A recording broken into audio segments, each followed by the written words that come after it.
Welcome to 5 Minutes of Momentum. These episodes are a short 5-minute burst of inspiration, motivation, and massive action.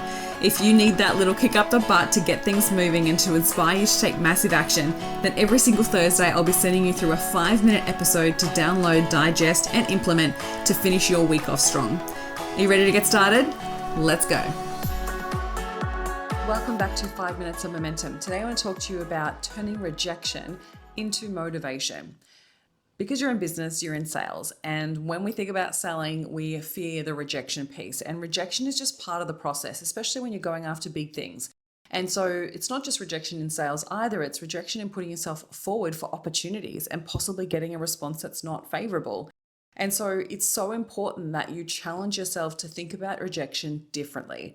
Rejection has nothing to do with you as a person. They're not rejecting you. You've got to tell yourself that because your brain really fears that rejection, because in evolutionary terms, when you were rejected from the tribe, it was sudden death. It was inevitable death, because if you were outside of the tribe, you didn't have the protection of the tribe, and then you were more likely to die out in the wilderness. And so your brain is no different to that old caveman days when your amygdala was developed, right? We've got to acknowledge that that's where our brain goes to. It goes to, oh my gosh, I'm going to die if I get rejected. But that's not the truth in everyday life.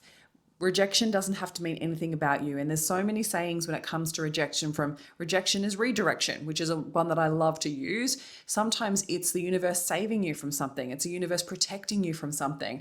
Other times it's you need to learn from that rejection. Why did you get rejected? What didn't go well? What did you not communicate clearly? Especially in sales, like often when we get a no, if someone's gotten on the phone with you to take the time to get to know you and have that conversation, then we may not have taken them through a really developed process in order to support them through the decision-making process. And maybe you didn't uncover the need well enough, or maybe you didn't uncover why they really needed your service in a way that they could see the value of the investment.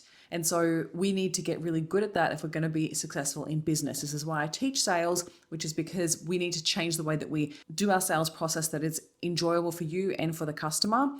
And you need to understand the psychological process that people go through when making a decision to invest their money. So rejection doesn't have to mean anything about you. We get to learn from it. We get to grow from it. And the most important piece when it comes to rejection is not running from it. When you run from it, we lose the lesson. We don't get to learn from the experience in order for us to improve our process. And so how do we turn rejection into motivation?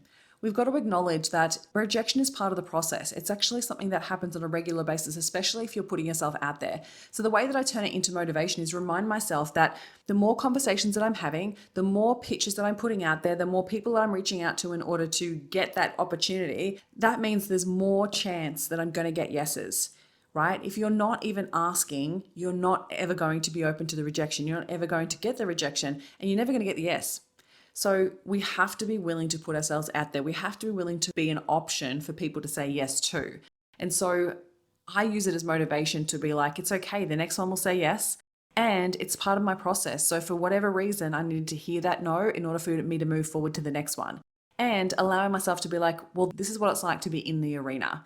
When you're in the arena, and you're putting runs on the board, you're going after big dreams, you're working towards big goals, you're going to experience rejection. It's part of your growth, it's part of your process, and the less you stress about it and less you attach to it, the easier it is to move beyond it. The way that I deal with it in the moment is I understand that it's not a nice feeling to be rejected, and I always just acknowledge that there's probably 50 million other reasons why they've said no. It doesn't always mean that they don't see the value in what it is that I offer. It doesn't always mean they didn't like me. It's always, we've got to acknowledge that they're not saying no to me, they're saying no to the offer. So how can I package the offer differently? Or how can I present the offer differently that will allow it to be a no-brainer, that'll allow it to be something that people are like, yes, I have to have that. That's what we need to get great at. And sometimes we aren't great at it, and we need to improve on that. So if you're hearing lots of no's right now, let me tell you that you're on your way to yeses, because you're willing to put yourself out there, that you're willing to actually challenge yourself to grow, and it's just part of the process. The next one will be a yes. And if the next one is a no, that's okay too, because it means you're getting closer to a yes. So don't stop. Don't run from it. Don't make it mean anything about you as a person or anything about your offers. Learn from it. Yes, improve your messaging, improve your strategy, improve your process, but don't run from it. Don't run from it. There is absolute magic in the rejection. And if I had never gotten rejections in the past, it wouldn't be worth it. There's no challenge in it then anymore. And you wouldn't grow, you wouldn't learn. So rejection is part of the process. It's not a bad thing. Don't make it anything about you and keep going, because the next one could be a yes.